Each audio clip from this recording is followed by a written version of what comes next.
Eu estou em mais uma noite da N Produções e quem está ao meu lado é Gustavo Cerbasi. Boa noite, Gustavo. Boa noite, é um prazer estar com vocês aqui, com os telespectadores do programa. Me diz uma coisa, como está a sua expectativa para a palestra de hoje à noite? A expectativa é boa, porque o ambiente é muito interessante, muito bem montado, a tecnologia que temos à disposição é fantástica, isso facilita muito a vida de qualquer palestrante. E as experiências anteriores aqui em Brasília foram excepcionais, melhor impossível. Então é um público muito interessado, um público que vem questionando, que vem para justamente participar de forma atenta. Eu sei que depois no coffee break, sessão de autógrafos, sempre tem aquela sessão de perguntas que tende a demorar bastante. Essa é uma qualidade muito interessante aqui de Brasília, que eu espero que se repita essa noite. Eu acho que pelo bom público teremos uma noite muito interessante. E a pergunta que não quer calar, como ter mais dinheiro? Como ter mais dinheiro? É interessante que nos trabalhos anteriores que eu fiz, nos livros anteriores, eu sempre procurei abordar a ideia de como multiplicar dinheiro para as pessoas que já têm alguma renda, não importa quanto, técnicas para construir e multiplicar riquezas a partir de bons investimentos.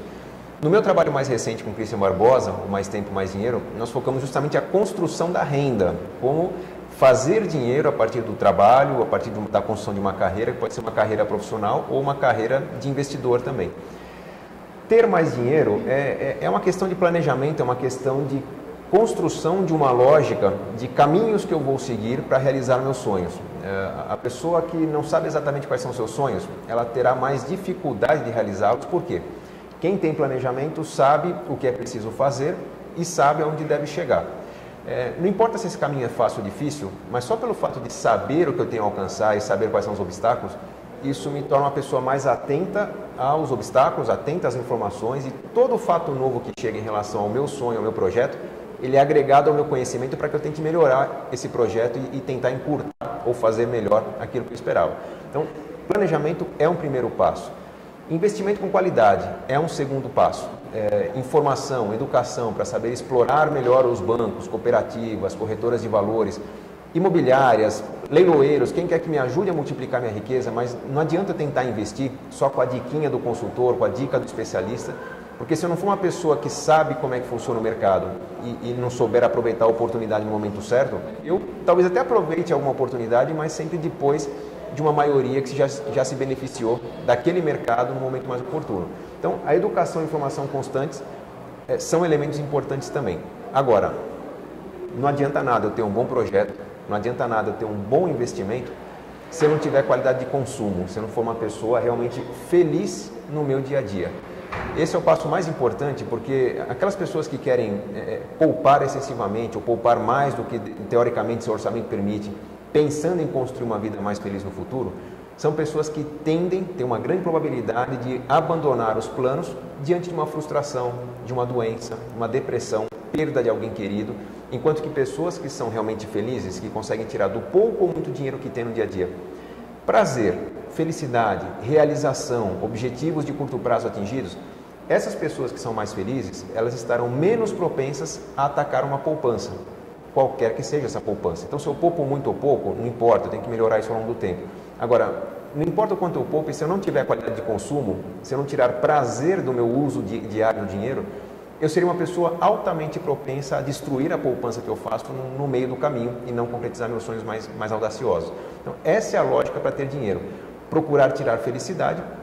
Normalmente essa felicidade vem de valorizar coisas mais simples, coisas que eu já tenho, amizades, coisas que, às vezes, um momento que eu tenho para celebrar, não necessariamente o presente que eu darei na celebração. Então, celebrar, por exemplo, um aniversário de namoro, um dia das mães, um aniversário de qualquer pessoa que eu queira assim, celebrar em conjunto, é muito mais interessante tirar valor desse momento se eu estiver usando a minha criatividade, pensando no evento em si, como a celebração, e não no presente que eu quero dar. As pessoas... Você não vai deixar de dar o presente, né? É que tá, o presente ele pode, deve ser dado, mas muitas vezes eu posso substituir o presente por uma atitude, por ir a um lugar especial, por exemplo. Verdade. Eu posso ser piegas ou não, fazer uma poesia, uma música, plantar flores ao invés de comprar flores. Então, existem uma série de alternativas criativas para presentear, para celebrar, para me realizar, que quanto mais tempo eu dedicar à criação desses momentos, menos dinheiro eu precisarei para para, de certa forma, colher algum prazer, alguma felicidade. Isso é um pouco da lógica do mais tempo, mais dinheiro. Pessoas que têm mais tempo terão mais criatividade. Com mais criatividade, poderão usar menos dinheiro para realizar seus objetivos e, com isso, vai sobrar dinheiro, com certeza. Verdade. Bom, eu li o seu livro, Casais Inteligentes Enriquecem Juntos, achei fantástico, aconselho a todos a lerem também. E eu gostaria que o senhor explicasse, por exemplo, por que enriquecer é uma questão de escolha?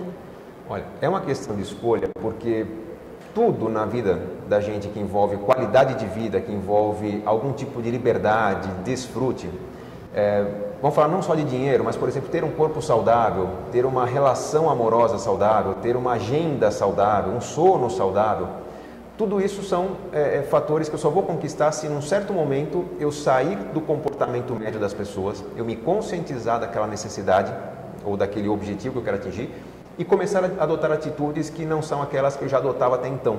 Ou seja, sair da zona de conforto. Não quero iludir as pessoas acreditando que enriquecer é moleza, é fácil, é da noite para o dia, com base no estalar de dedos. Mas enriquecer é um processo relativamente simples para as pessoas que se conscientizam e começam a traçar um passo a passo para eliminar erros e acumular mais acertos em suas vidas. Então, é uma questão de reflexão, de educação, planejamento e, uma vez planejado, disciplina também. Tudo isso a gente conquista a partir de nossa vontade. Ninguém nasce mais propenso a ter disciplina do que o outro. Ninguém nasce mais propenso a ter conhecimento do que o outro. Pessoas que vão se ajustando, se focando nessa necessidade, nesse objetivo, vão conquistar mais facilmente do que outros. Tá. E qual a dica que você dá para quem quer organizar melhor a vida financeira? Bom, a dica, eu acho que é uma dica talvez das mais importantes, muito mais importante do que onde investir ou o que fazer para enriquecer. A dica para construir riqueza é tentar simplificar a vida, mas não nos pequenos gastos. Tentar simplificar os grandes gastos. Eu acho, assim, talvez o equívoco mais berrante no planejamento financeiro das famílias, a ideia de pensar que se eu eliminar um monte de pequenos gastos, eu estarei com o dinheiro sobrando e com isso eu conseguirei poupar. É importante perceber que o que as pessoas consideram como que pode ser economizado, normalmente é algo que tem algum tipo de valor agregado, algum tipo de prazer muito intenso na vida das pessoas. Por exemplo, eu vou tirar o álbum de figurinhas do meu filho.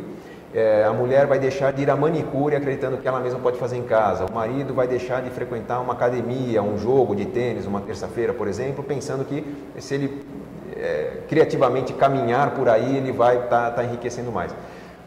Se eu ignorar, por exemplo, se a mulher ignorar que ir à manicure é muito além do que pintar as unhas, né? Por exemplo, ir na manicure significa ter um papo descontraído, um tipo de conversa que não se tem em casa, significa sair do ambiente de casa, alguém cuidar das mãos, ler aquela revista que eu não assino em casa, né? Tem vários argumentos. O valor de ir à manicure é muito maior do que o preço de pagar para pintar as unhas. O valor de um happy hour, o valor de um esporte que eu pratico uma vez por semana, vai muito além do simplesmente exercitar o corpo. Então, se eu começo a corroer minha felicidade com esse tipo de economia, eu provavelmente vou conseguir fazer poupança, mas teria uma forte tendência a não dar sustentabilidade a essa poupança, a acabar com essa poupança mais cedo ou mais tarde, quando eu ficar doente ou quando eu ficar frustrado. Por outro lado, se para construir poupança eu valorizar aquilo que me faz feliz e tentar simplificar grandes gastos, como, por exemplo, o padrão do automóvel que eu tenho, o padrão da casa que eu tenho, o padrão do plano de saúde que eu tenho, coisas que com menos dinheiro eu consigo ainda ser bem atendido, mas com menos luxo, com menos excessos, né, que as pessoas muitas vezes buscam. Eu percebo que poucas grandes decisões podem viabilizar projetos de vida muito interessantes sem acabar com a felicidade. E o mais interessante, quando se fala, por exemplo, de mudar de uma casa A para uma casa B, porque a casa B custa 20% mais barato, 15%, não importa. É um processo complexo, trabalhoso, envolve ir ao cartório, transferência, vender, imobiliária e tal, mas é um processo muito marcante para a família. Por quê? Porque a família se uniu para, numa mudança muito significativa para todos, tentar preservar o que é importante individualmente para cada um. Então, a união familiar, o relacionamento está preservado quando eu tomo uma atitude mais radical, porém, que seja uma atitude da família. Então, essa é a lógica para poder sobrar dinheiro. Tentar mudar grandes coisas, entendendo isso como um projeto familiar, preservando os fatores de felicidade individuais. Ok, Gustavo, muito obrigada pela entrevista. Foi um grande prazer, obrigado.